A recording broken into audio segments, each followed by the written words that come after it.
Olá, amigos na fé e visitantes do canal. Vamos dar início novamente ao estudo do livro do profeta Oséias, no capítulo 9. Vamos iniciar lendo aqui na versão de King James, no versículo 1, onde está escrito: Não te alegres, ó Israel, não regozijes como os povos pagãos, pois te prostituíste, desprezando o teu Elohim, amaste a paga de prostituição em cada eira de trigo. Aqui o Eterno está orientando a Israel não se alegrar, porque ele está em pecado de prostituição com povos pagãos, ídolos pagãos. E aqui quando ele menciona amaste a paga de prostituição em cada eira de trigo, era devido às colheitas do povo de Israel acontecerem e eles atribuírem aquilo a ídolos pagãos e fazerem festas àqueles falsos ídolos.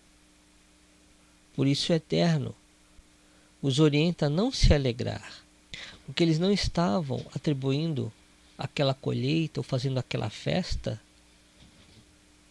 Um exemplo é a festa das colheitas ou festa das cabanas, mais conhecida como festa dos tabernáculos.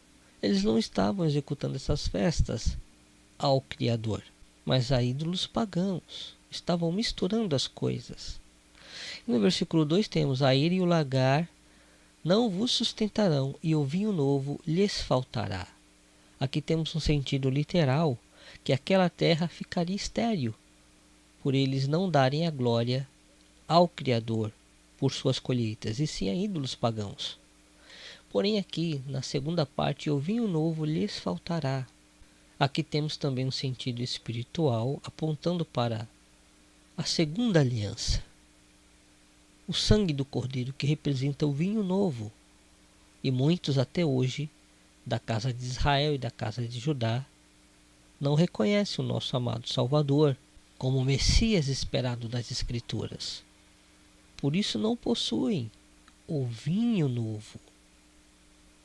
E aqui o Eterno já tinha decretado: e o vinho novo lhes faltará.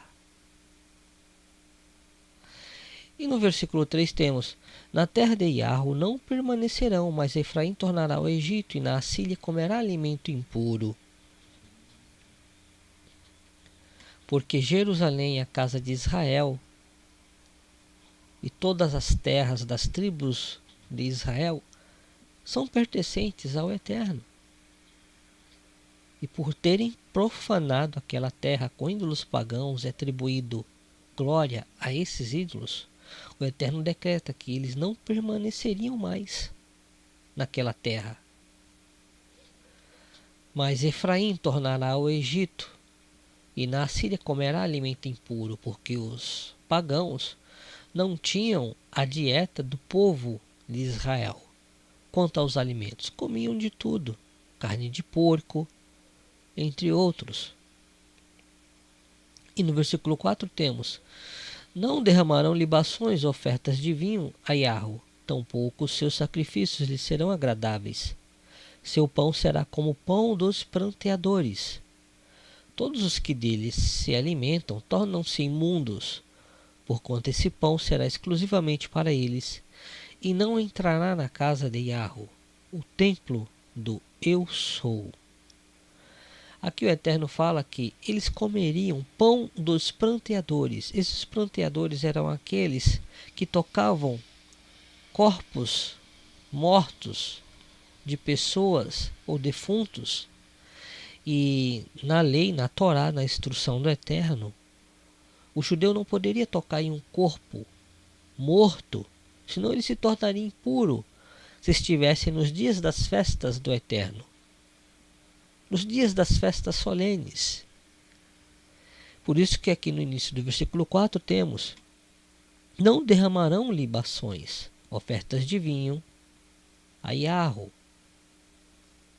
tampouco os seus sacrifícios lhes serão agradáveis, porque eles já estariam na terra de povos pagãos, com costumes pagãos misturados no pecado. E no versículo 5 temos: que fareis vós no dia da solenidade? as festas fixas e nos dias das celebrações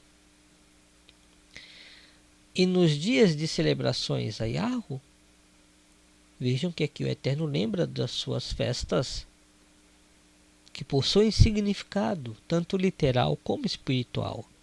E o que eles fariam na terra de estrangeiros? Com o costume de estrangeiros, costumes pagãos? E no versículo 6 temos: vede, eis que eles fogem da destruição, mas o Egito os recolherá, e Mênfis, a cidade dos túmulos, haverá de sepultá-los. Todos os seus preciosos objetos de prata serão herdados pelos espinheiros.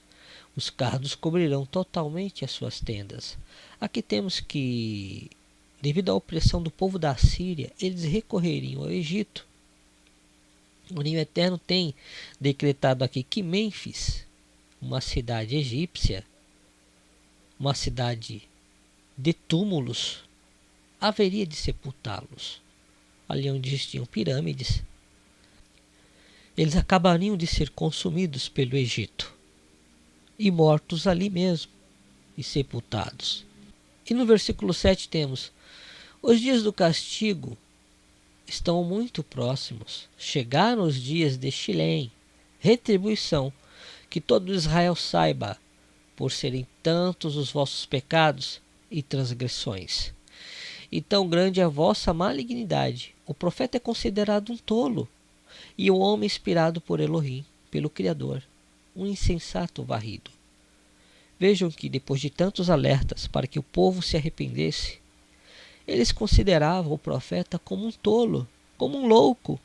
E assim foram com vários profetas que foram enviados à casa de Judá e à casa de Israel, as duas casas de Israel.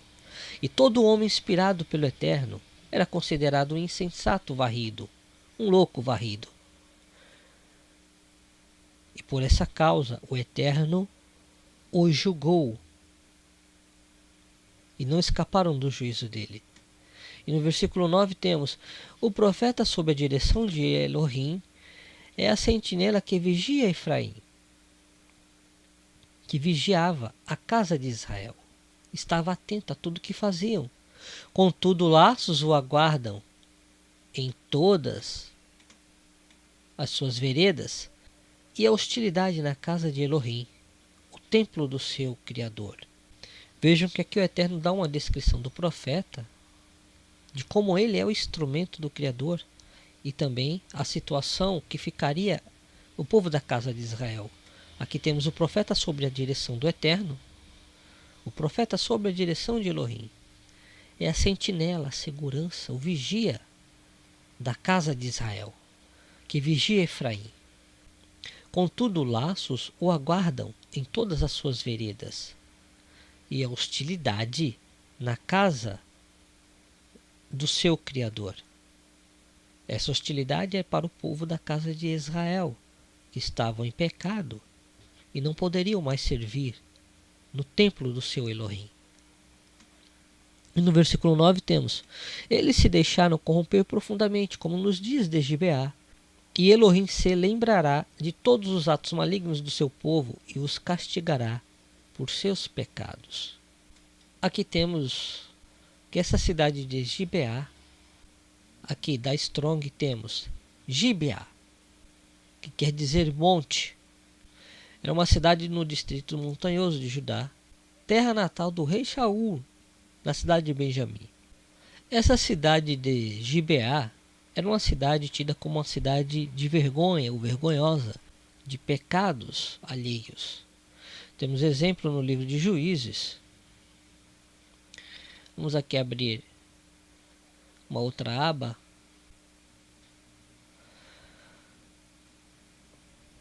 E vermos no livro de Juízes, no capítulo 19,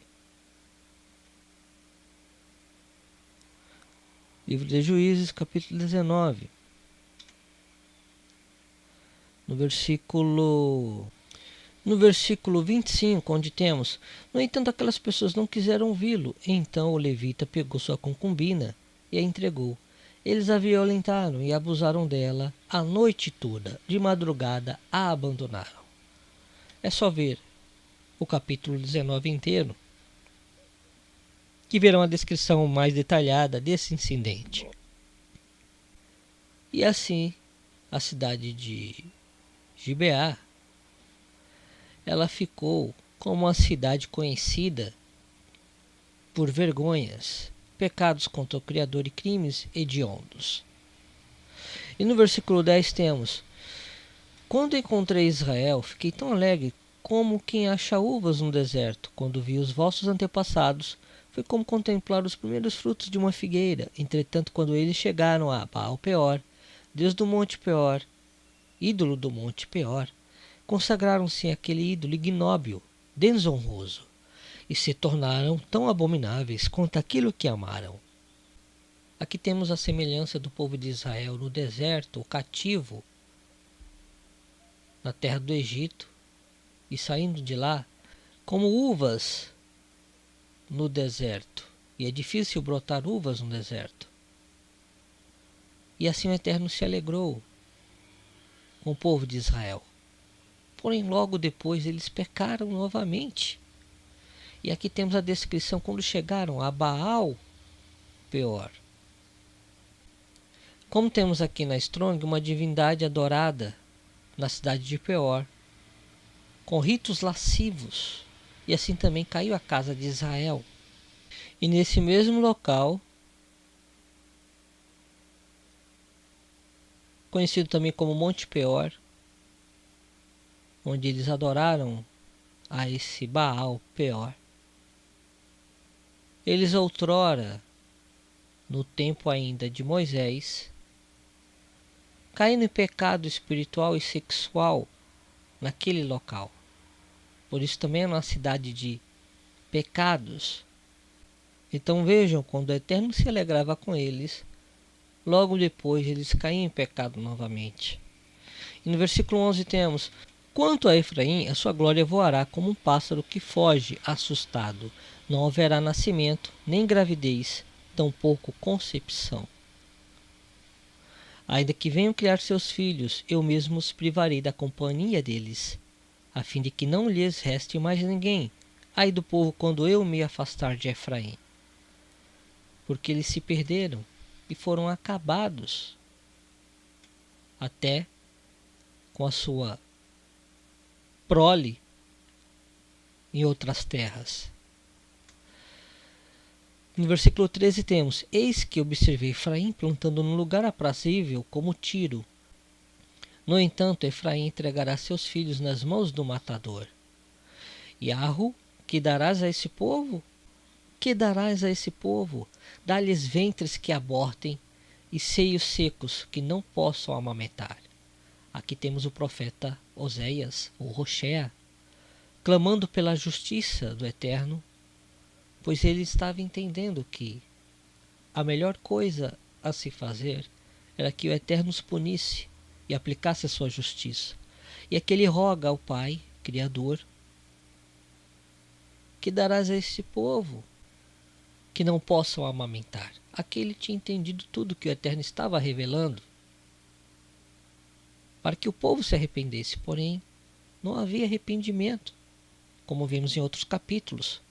O Eterno disse ao profeta sobre Efraim: deixa como está, porque não havia arrependimento. E no versículo 15 temos: ora, toda a malignidade do povo de Israel teve início em Gilgal, círculo de pedras, isto é, centro de idolatria, de fato, a partir do que praticaram ali. Passei a odiá-los, portanto eu os lançarei fora da minha família e propriedade, por causa de todas as suas más atitudes. Não lhes dedicarei mais o meu amor, porquanto todos os seus príncipes e líderes se revoltaram contra mim. Lembrando que naquele tempo, no Reino do Norte, tínhamos o reinado do rei Jeroboão II, e na casa de Judá se passaram o reinado de 4 reis: Uzias, Jotão, Acás e Ezequias. E aqui o Eterno chama a atenção do povo de Israel, que teve seu início de malignidade, cultos perversos, em Gilgal. Significa círculo de pedras, Vamos ver aqui na Strong, pela João Ferreira de Almeida. O primeiro local de um acampamento israelita a oeste do Jordão, também a leste de Jericó. Ali Samuel tornou-se juiz e Saul foi proclamado rei. Mais tarde o local foi usado para adoração ilícita. Aqui motivo pelo qual o Eterno odiou suas práticas. Local de habitação de profetas em Israel, no norte aproximadamente 7 km, 4 milhas de Siló e Betel. Uma região conquistada por Josué. Localização incerta. Aqui na Strong temos que está dizendo que é uma localização incerta, porém ficava próximo a Baal Peor, aquele outro local, Monte de Peor, onde eles adoravam a Baal. Como está ali no início, do outro lado do rio Jordão. E o Eterno nos orienta que é ali que iniciaram todas as malignidades de idolatria, por ser o centro de idolatria, ali em Gilgal, conhecido como Círculo de Pedras, como está na Strong, roda de pedra. Provavelmente ali eles levantaram e tinham altares a ídolos pagãos. E no versículo 16 temos: sendo assim, Efraim está ferido, a sua raiz está seca, eles não darão fruto, ainda que gerem e tenham filhos, eu matarei a sua prole amada. Como vimos nos versículos anteriores, o juízo do Eterno viria também sobre os descendentes da casa de Israel. E no versículo 17 temos: eis que meu Elohim, o meu Criador, eis que meu Criador os rejeitará, porque não lhe deram ouvidos. Caminharão, pois, errantes e sem rumo entre as nações pagãs. Aqui temos o próprio profeta Oséias, ou Roshea, que quer dizer salvação. Também porque o Eterno queria salvar aquele povo, porém eles não se arrependeram, não aceitaram a redenção do Eterno. Por isso o Eterno, e o próprio profeta aqui no versículo 17 diz que o seu Criador, o seu Elohim, os rejeitará, os rejeitaria naquele tempo. E rejeitou, porque não lhe deram ouvidos. Caminharão, pois errantes, a exemplo de Caim, que foi errante, por ter pecado, matado seu irmão Abel, e não ter dado ouvido ao Criador. E ficaram como errantes e sem rumo entre as nações pagãs. E temos que muitos morreram, até dentre suas descendências. Então temos o que aqui neste capítulo? Que é um perigo não ouvir as palavras do Eterno Criador e continuar vivendo no caminho do pecado, indo após outros ídolos e não ao Criador. Pois mesmo que eles não acreditassem no profeta e o chamassem de louco, como vimos aqui neste capítulo, o juízo já tinha sido decretado e eles sofreriam esses juízos. E sofreram de fato. Então temos uma reflexão que devemos ouvir as instruções do Eterno. Tudo quanto é palavra de benefício ao ser humano, como também como palavras de exortação e correção. Algumas pessoas preferem ouvir o que lhe agradam, ao receber palavras que os instiga a se sentirem bem, com respeito também a coisas materiais, porém não aceitam correção. E aqui temos que é perigoso não ouvir a correção do Eterno. Então que o Eterno abençoe a todos, no nome de Yahushua HaMashiach, e até o próximo vídeo, onde estudaremos o capítulo 10 do livro de Rocheia. Shalom, a paz a todos.